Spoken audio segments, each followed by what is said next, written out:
Yo, what's up mga paps? For today's video, pag-uusapan natin ngayon yung walang kamatayang dragging ng ating scooter. Lalong na kapag ikaw ay nakaklik. So, yung iba sinasabi dito yung issue sa spring. Yung iba naman, ang issue natin ay nasa clutch lining. Ayan, isa yan sa mga problema. Pag nag-stack up na to, hindi na masyado nag-engage. At mayroon din ako ibibigay sa inyo na tip na kapag bumili kayo ng aftermarket, dapat lihain nyo to, kanto na to. Dahil napakatalas.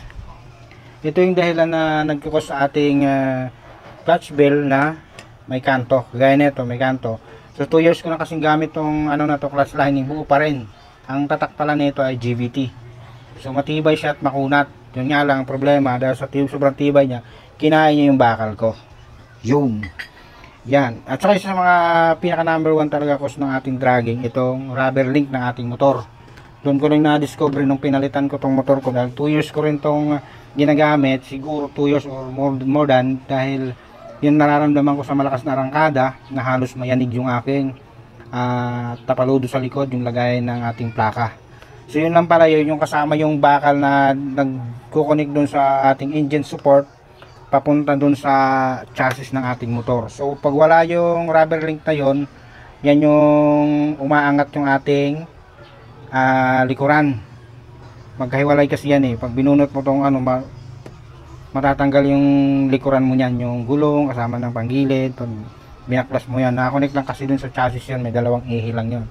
So yun yung kumakalampag na naririnig natin, na hindi lang natin nalalaman dahil nakala natin puro panggilid ang problema. Panggilid na kasi tapos walang galawan yan, ikot pang gagawin yan.